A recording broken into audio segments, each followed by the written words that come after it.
Assalamualaikum warahmatullahi wabarakatuh. Cerita ini mengisahkan tentang Surya, seorang sopir truk tua berusia 60 tahun yang hidup sebatang kara dan sederhana, serta Rani, seorang wanita muda berusia 20 tahun yang sedang hamil dan terbuang oleh suaminya yang berselingkuh. Sebelum menyimak kisahnya, sempatkanlah menulis sholawat Nabi di kolom komentar sebagai tanda penghormatan kita kepada beliau. Malam mulai turun ketika Surya, seorang sopir truk berusia 60 tahun, melintasi jalan tol lengang di antara perbatasan kota. Mesin truk tuanya menderu pelan, menyusuri aspal hitam yang sepi. Tak ada kendaraan lain sejauh mata memandang, hanya suara radio usang yang kadang berderak oleh sinyal buruk dan hembusan angin dari ventilasi yang sudah tak lagi dingin. Malam itu, Surya dalam perjalanan pulang dari pengiriman terakhirnya hari itu. Tubuhnya lelah, matanya mengantuk, dan pikirannya hanya ingin cepat sampai di rumah kecilnya di pinggiran kota. Namun tepat di kilometer 78, pandangannya tertumbuk pada sesuatu di sisi kiri jalan tol. Di bawah cahaya, samar-samar lampu jalan, ia melihat sesosok tubuh tergeletak. Awalnya ia mengira itu boneka atau karung, tapi ketika truknya mendekat, jantungnya berdegup keras. Itu manusia. Ia segera menginjak rem dan menepi dengan sigap. Tanpa pikir panjang, Surya turun dari kabin truk, menghampiri sosok itu yang kini tampak jelas. Seorang wanita muda, kira-kira 20 tahun, tergeletak miring di pinggir jalan. Tubuhnya kurus, rambut panjangnya acak-acakan, pakaiannya sobek dan kotor, dan perutnya hamil besar. Napasnya terengah-engah dan wajahnya penuh luka memar. Ada darah kering di pelipisnya, dan lengannya lebam seperti bekas tamparan atau pukulan keras. Ya Allah, desis Surya, setengah tak percaya. Dengan hati-hati, ia memeriksa denyut nadi gadis itu. Masih ada, lemah tapi hidup. Hujan gerimis mulai turun dari langit, membuat tubuh wanita itu semakin dingin dan gemetar. Tak ada waktu untuk berpikir panjang. Tanpa ragu, Surya mengangkat tubuh gadis itu, ringan, seperti membawa cucunya yang dulu sempat digendongnya ketika masih bayi, dan membawanya masuk ke dalam kabin truk. Gadis itu mengerang pelan, tapi tak sadar sepenuhnya. Surya menurunkannya perlahan ke kursi belakang truk, yang biasa ia pakai untuk tidur siang. Ia mengambil jaket tuanya dan menyelimuti tubuh wanita itu, lalu menghidupkan mesin dan kembali melaju ke arah rumahnya, yang masih sekitar 25 km lagi. Di sepanjang jalan, Surya tak bisa berhenti melirik ke kaca spion, melihat wajah pucat gadis itu yang terbaring tak berdaya. Siapa dia? Kenapa dia bisa sampai tergeletak di jalan tol seperti itu? Kenapa sendirian? Dan yang paling membuat dadanya sesak, kenapa tak ada satupun orang yang menolongnya sebelum ia lewat? Sesampainya di rumah, Surya menggendong gadis itu masuk. Rumahnya kecil dan sederhana, hanya terdiri dari 2 ruangan. 1 ruang utama dan 1 kamar tidur. Ia meletakkan gadis itu di tempat tidurnya sendiri, lalu segera mengambil baskom air hangat dan kain bersih. Dengan tangan yang dulu kasar karena menggenggam setir truk, Surya membersihkan luka-luka di wajah dan lengan gadis itu. Ia menahan napas saat melihat ada bekas luka lama di punggungnya, seperti bekas sabetan benda keras. "Mau jadi apa kau kalau kutinggalkan tadi?" gumamnya lirih sambil mengelap keringat di dahi gadis itu. Ia memanaskan bubur instan, meskipun gadis itu belum sadar. Hatinya resah, tak tega. Malam itu ia tak bisa tidur. Ia duduk di kursi kayu dekat pintu, berjaga semalaman. Sesekali ia memeriksa napas gadis itu, memastikan ia masih hidup. Hujan di luar semakin deras. Rumah kecil itu dingin dan sepi, tapi malam itu, untuk pertama kalinya dalam bertahun-tahun, Surya merasa ada sesuatu yang berubah. Seperti takdir baru sedang menapaki hidupnya. Ia tak tahu siapa gadis itu, tapi satu hal pasti, ia tak akan membiarkannya sendiri lagi. Sudah 3 hari berlalu sejak Surya membawa gadis muda itu ke rumahnya. Hujan yang mengguyur kota kecil mereka seolah tak kunjung reda. Dan setiap malam, suhu udara makin menusuk tulang. Di dalam rumah kayu sederhana itu, gadis itu masih terbaring diam. Hanya sesekali menggeliat dan mengerang pelan. Luka-luka di tubuhnya mulai mengering, tapi wajahnya masih pucat dan sayu. Perutnya yang besar sesekali bergerak, menandakan janin di dalamnya masih hidup. Surya merawatnya tanpa keluhan. Ia memasakkan bubur tiap pagi, mengganti kain basah di dahinya, dan membersihkan luka-lukanya dengan hati-hati. Ia tak punya keahlian medis, hanya mengandalkan insting dan rasa kasihan. Di usia 60, ia sudah terlalu lelah untuk bertanya-tanya tentang dunia. Tapi saat menatap gadis itu, hatinya selalu terasa pedih. Kalau saja aku telat 10 menit, gumamnya suatu malam saat hujan mengetuk genting. Kau mungkin sudah tak ada. Hari keempat, menjelang sore, saat Surya sedang duduk di kursi bambu, sambil mengelus janggutnya yang mulai memutih. Terdengar suara serak dari kamar. Air. Surya terkejut. Ia segera masuk dan melihat mata gadis itu terbuka, meski hanya setengah. Nafasnya masih lemah, tapi jelas ia sadar. Surya buru-buru mengambil segelas air hangat dan membantu menyuapkannya sedikit demi sedikit. Kau sudah sadar, nak? Ucap Surya dengan suara bergetar.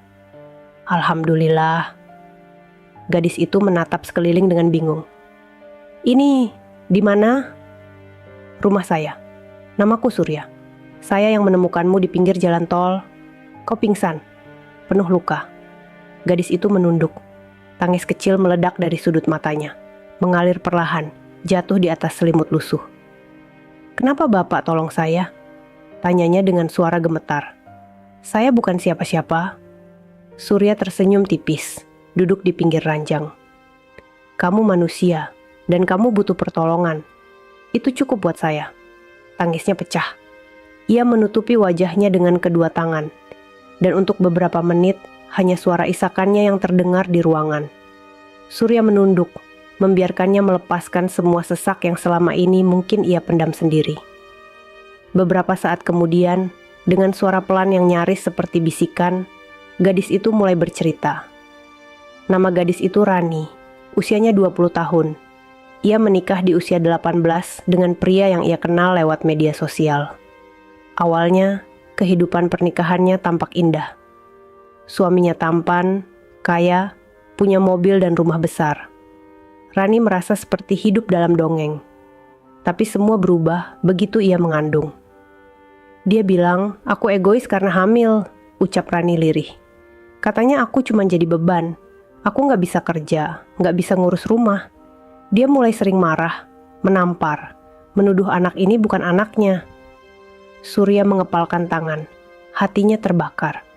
Beberapa bulan lalu, dia bawa pulang wanita lain ke rumah. Aku disuruh minggir, disuruh diam. Lalu malam itu, dia buang aku, di tol tengah malam. Hujan, aku jalan kaki sampai aku jatuh. Lalu gelap. Wajah Surya menegang. Ia sudah kenyang melihat kekejaman hidup, tapi cerita Rani menohok hatinya lebih dari apapun. Tak seorang pun yang berhenti menolong. Sampai bapak datang, lanjut Rani. Ia menatap Surya dengan mata basah. Terima kasih, saya nggak tahu harus bagaimana membalas. Surya menghela napas panjang. Ia mengusap kepala Rani seperti ayah mengusap kepala anak. Jangan pikirkan balasan. Yang penting sekarang kamu pulih. Dan anakmu sehat. Soal masa lalu, itu bukan lagi milikmu, tapi masa depan itu masih bisa kita perjuangkan. Sejak saat itu, hari-hari Rani berubah perlahan. Ia mulai duduk di teras setiap pagi, menyeduh teh hangat sambil mendengar suara burung. Sesekali ia membantu mencuci piring atau menyapu halaman. Surya selalu menjaga jarak, tak ingin membuat Rani merasa tertekan. Tapi kehadiran gadis itu mulai memberi warna dalam hidupnya, yang selama ini sunyi. Malam-malam pun tak lagi begitu sepi. Rani suka bercerita tentang masa kecilnya di desa, tentang ibu yang telah tiada, tentang mimpinya dulu menjadi guru TK. Dan Surya hanya mendengar, dengan hati yang perlahan-lahan terasa hangat kembali. Namun luka dalam hati Rani belum sepenuhnya sembuh.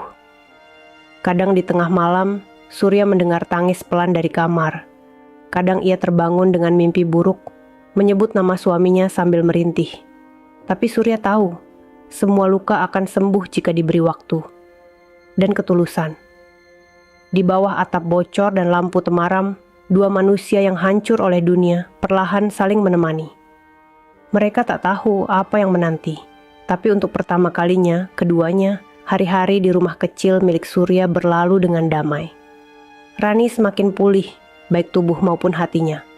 Luka di pelipisnya telah mengering, dan memar di lengan perlahan menghilang. Namun luka batin, itu yang paling sulit sembuh. Kadang-kadang, saat ia sedang diam duduk di bangku kayu depan rumah, pandangannya menerawang jauh. Surya tahu, Rani masih menyimpan duka tentang suaminya, tentang harapan yang dikhianati, tentang masa muda yang dicabik-cabik. Namun hidup tetap berjalan. Setiap pagi, Surya menyalakan kompor minyak tanah dan memasakkan nasi atau bubur. Rani kadang membantu, meski Surya sering menyuruhnya duduk saja. Ia khawatir Rani terlalu capek dalam kondisi hamil tua. Tapi Rani selalu berkata, "Saya nggak bisa diam aja, Pak. Kalau saya kerja, saya lupa rasa sakit saya." Itu membuat Surya terdiam. Ada kebenaran dalam kata-kata itu. Sejak tinggal bersama Rani, rumah kecil Surya jadi lebih hidup. Ia tak lagi makan sendiri dalam diam, tak lagi tidur dalam sunyi. Bahkan aroma masakan Rani yang sederhana, sayur bayam atau tahu goreng, terasa lebih lezat dari warung manapun yang pernah ia datangi. Di malam hari, mereka duduk di ruang depan, menonton televisi kecil hitam putih milik Surya, yang kadang gambarnya bergetar. Rani tertawa kecil melihat sinetron-sinetron lama. Surya ikut tertawa, meski lebih karena melihat Rani tertawa, bukan karena cerita di TV. Kadang mereka hanya bicara tentang masa lalu, tentang cita-cita, atau tentang anak yang akan lahir.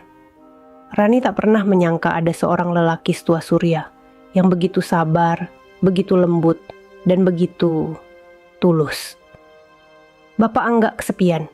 tanya Rani suatu malam. "Sebelum saya datang?" Surya tersenyum, menatap cangkir tehnya yang mengembun. Kesepian itu seperti angin malam, dingin, tapi lama-lama terbiasa. Rani terdiam. Kata-kata itu menggetarkan hatinya. Ia tak tahu, sejak kapan ia mulai merasa nyaman dengan kehadiran Surya. Mungkin sejak ia pertama kali bangun dan melihat lelaki tua itu tidur duduk di kursi, berjaga malam hanya untuk memastikan dirinya tetap bernapas. Mungkin sejak ia merasa tak dihakimi, meski ia datang dalam kondisi paling menyedihkan dalam hidupnya. Malam itu, saat Surya sudah tidur, Rani duduk sendiri di ambang jendela, menatap langit yang penuh bintang. Tangannya menyentuh perut besarnya, yang kadang bergerak pelan. "Maaf ya, Nak," bisiknya. "Mama udah bikin kamu susah, tapi sekarang ada orang baik yang mau jaga kita. Semoga dia nggak pergi." Di siang hari, tetangga mulai bertanya-tanya. Beberapa ibu-ibu sempat datang ke warung depan rumah dan mengintip. "Itu siapa, Pak Surya? Anak? Ponakan? Jangan-jangan istri muda?" Surya hanya tertawa pendek, menutup pertanyaan dengan senyum dan menggeleng pelan. Ia tak peduli apa yang orang pikirkan. Yang penting, Rani dan bayinya selamat dan tenang. Namun dalam diam, benih yang tumbuh di hatinya semakin dalam. Surya tak berani mengaku, bahkan pada dirinya sendiri. Ia tahu dunia akan menertawakan. Apa gunanya lelaki 60 tahun jatuh hati pada perempuan muda 20 tahun? Tapi ia tak bisa menipu hati. Ia ingin selalu menjaga Rani. Bukan karena kasihan, tapi karena rasa itu perlahan berubah menjadi sesuatu yang hangat dan tulus. Dan Rani pun diam-diam mulai merasakan hal serupa. Ia merasa aman saat bersama Surya. Ia tak takut tidur, tak takut membuka mata di pagi hari. Pria itu tak pernah menyentuhnya tanpa izin, tak pernah memaksa. Ia hanya ada, selalu ada. Suatu sore, saat hujan mulai turun, dan Surya sedang mencuci motor tuanya. Rani datang membawa handuk. "Pak, udah. Nanti masuk angin." Surya menoleh, tersenyum. "Kamu masuk dulu. Bapak cuma bilas sedikit." Rani menatap wajah lelaki itu. Tua, keriput, rambut memutih. Tapi mata itu, mata yang paling hangat yang pernah ia lihat. "Kalau nanti anak saya lahir," gumam Rani pelan, "boleh nggak saya kasih nama bapak di nama tengahnya?" Surya membeku. Air dari selang masih mengalir membasahi kakinya. "Kok gitu? Soalnya bapak udah lebih dari orang tua buat saya." Dan untuk pertama kalinya, Surya menangis. Tak terdengar, hanya menunduk, air mata mengalir bersama hujan. Ia merasa diakui, dicintai, diperlukan, bukan sebagai pahlawan, tapi sebagai manusia yang pernah merasa sendiri dan akhirnya menemukan rumah di dalam dada orang lain. Udara malam itu lebih dingin dari biasanya. Angin membawa bau tanah basah dan suara kodok bersahutan dari sawah di kejauhan. Di dalam rumah sederhana milik Surya, lampu minyak masih menyala redup, menemani suara detak jam dinding yang pelan dan konsisten. Rani terbangun dari tidur dengan napas terengah. Wajahnya pucat, keringat membasahi pelipis, dan tangannya menggenggam erat selimut. Ada rasa nyeri luar biasa yang menghantam dari perutnya. Ia mencoba menahan, tapi rasa sakit itu seperti gelombang, datang berkali-kali dan makin hebat. Pak Surya." Suaranya gemetar, lemah. Surya, yang tidur di kursi ruang depan, segera terbangun dan masuk ke kamar. "Ada apa, Nak?" Tanyanya panik melihat wajah Rani yang meringis menahan sakit. "Sakit, kayaknya mau lahiran," gumam Rani sambil menggigit bibir bawahnya. Surya langsung tersentak. Ia belum pernah menghadapi kelahiran seumur hidupnya. Istrinya dulu meninggal muda, bahkan sebelum sempat punya anak. Tapi malam itu, ia tak boleh panik. Ia harus tenang. Demi Rani, demi bayi dalam kandungannya. Tanpa banyak bicara, ia segera mengambil jaket dan payung, lalu memapah Rani keluar rumah dengan susah payah. Truk tuanya diparkir di sisi rumah, basah kuyup oleh gerimis. Ia membopong Rani ke bangku penumpang, lalu menyalakan mesin. Suara truk menggeram, tua dan berat, tapi masih kuat untuk jalan. Jalanan licin oleh hujan. Lampu jalan temaram. Waktu menunjukkan pukul 2 dini hari. "Sabar, Nak. Kita ke bidan, ya. Sedikit lagi." Tangan Rani menggenggam lengan Surya erat-erat. Ia mengerang, menangis pelan, dan sesekali berteriak menahan kontraksi yang makin sering datang. Surya menatap ke depan dengan tegang, memacu truknya melewati tikungan, jembatan sempit, dan tanjakan licin. Namun takdir kadang menguji lebih dari yang diduga. Di tengah perjalanan, ban depan truk tiba-tiba menghantam batu besar yang tergelincir dari tebing. Truk oleng, lalu berhenti di pinggir jalan. Surya memeriksa, ban kempes. "Ya Allah," desahnya. Ia harus memilih, menunggu pertolongan atau mencari bantuan sendiri. Tapi melihat kondisi Rani yang makin lemah, ia tahu tak bisa menunggu. Dengan tergesa, ia membuka pintu, mengguyur dirinya sendiri oleh hujan, lalu berlari sejauh mungkin ke arah desa terdekat, meninggalkan Rani dalam truk yang terkunci. Hanya dengan satu harapan, ada orang yang bisa membantu. Ia berlari seperti tak peduli umur. Jantungnya berdebar, kakinya nyaris terseret di jalanan licin. Napasnya sesak, dada terasa mau pecah, tapi ia terus lari. Setelah hampir 15 menit, ia melihat rumah kecil dengan papan bertuliskan, "Bidan Ningsih." Ia menghantam pintu dan berteriak, "Bu, tolong, ada yang mau lahiran, di truk, di jalan arah barat." Bidan itu, wanita separuh baya dengan wajah sigap, segera mengambil perlengkapan dan naik motor bersama Surya kembali ke tempat truk. Saat mereka tiba, Rani sudah hampir tak sadarkan diri. Wajahnya pucat, bibirnya membiru, dan tangannya menggenggam perut dengan gemetar. Kontraksinya semakin cepat. Tanpa buang waktu, Bidan Ningsih membantu proses persalinan di dalam truk yang sempit itu, diterangi lampu senter dari HP Surya dan suara hujan yang terus mengguyur. Suara Rani menggema dalam gelap, jeritan pilu dari seorang perempuan muda yang berjuang di antara hidup dan mati. Surya duduk di luar truk, menggenggam lutut, berdoa dalam hati.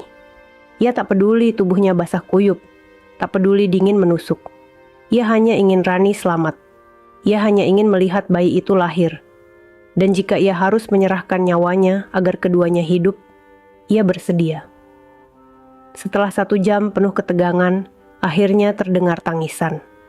Keras, nyaring, dan menggema di malam sunyi. Surya menengadah. Tangis bayi. Hidup. Bidan Ningsih membuka pintu dan tersenyum kecil, meski wajahnya penuh peluh. Laki-laki sehat. Ibunya selamat. Surya menutup wajah dengan tangan. Tangisnya pecah. Bukan karena lelah, tapi karena bahagia.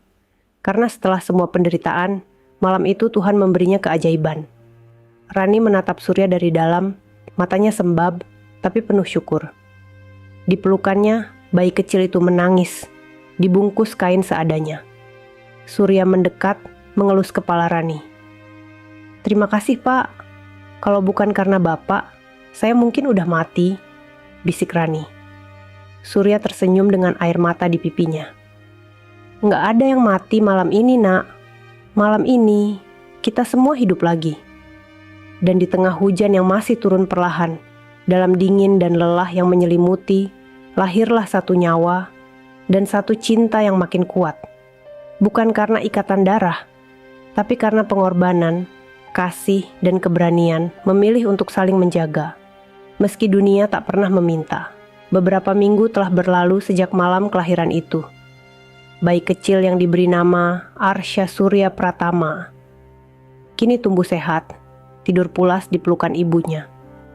Suara tangisnya yang dulu menggema di truk tua kini menjadi musik indah yang menyemarakkan rumah kecil milik Surya. Rani tampak jauh lebih kuat, baik fisik maupun hatinya. Luka-luka di tubuhnya sudah lama sembuh, dan luka di dalam hatinya perlahan ikut terobati. Ia tak lagi menyebut nama suaminya yang dahulu membuangnya. Tak ada kemarahan, tak ada dendam, hanya syukur. Karena jika bukan karena pengkhianatan itu, mungkin ia tak pernah bertemu Surya.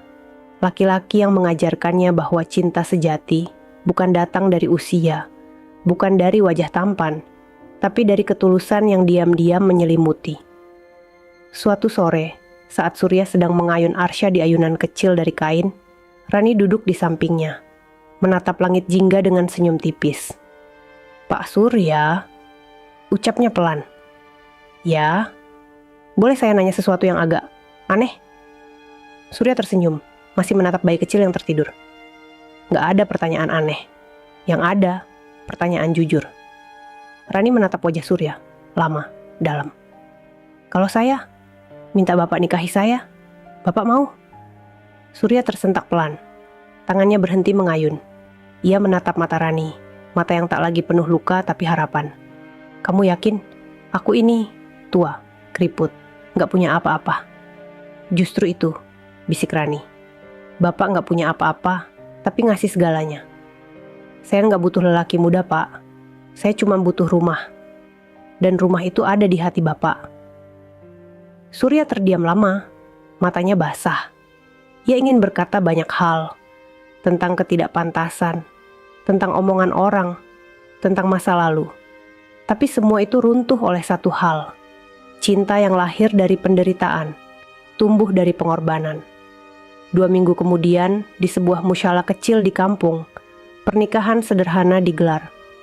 Hanya ada saksi 2 orang tetangga, imam musyalah, dan beberapa warga sekitar. Rani mengenakan kebaya putih yang ia pinjam dari istri Pak RT, sementara Surya memakai baju koko usang yang ia simpan sejak lebaran 2 tahun lalu. Tak ada pelaminan, tak ada dekorasi, tapi senyuman mereka berdua mengalahkan segalanya. Saat ijab kabul diucapkan, suara Surya sempat bergetar, tapi tangannya mantap. Dan saat imam mengucap, "Sah," Rani menunduk, menangis haru. Ia tak percaya. Setelah segala luka, ia akhirnya menemukan pelabuhan. Malam itu, mereka duduk berdua di depan rumah, ditemani suara jangkrik dan embusan angin yang lembut. Arsya tidur di dalam, damai. "Mulai sekarang," kata Rani, memegang tangan Surya. "Bapak nggak sendiri lagi, saya juga nggak sendiri. Kita bertiga adalah keluarga." Surya tersenyum kecil, lalu menatap langit yang bersih. Tak ada bintang malam itu, tapi hatinya penuh cahaya. Ia tak lagi merasa tua, tak lagi merasa tak berguna. Ia merasa hidup kembali. Hari-hari mereka pun berjalan dengan kesederhanaan yang hangat. Surya tetap mengemudi truk, meski hanya seminggu 2 kali. Selebihnya, ia mengurus kebun kecil di samping rumah. Rani mulai membuat kue basah dan menitipkannya ke warung. Setiap Senin pagi, Surya menggendong Arsya dan ikut mengantar kue. Pemandangan yang membuat ibu-ibu kampung tersenyum geli, lalu terharu.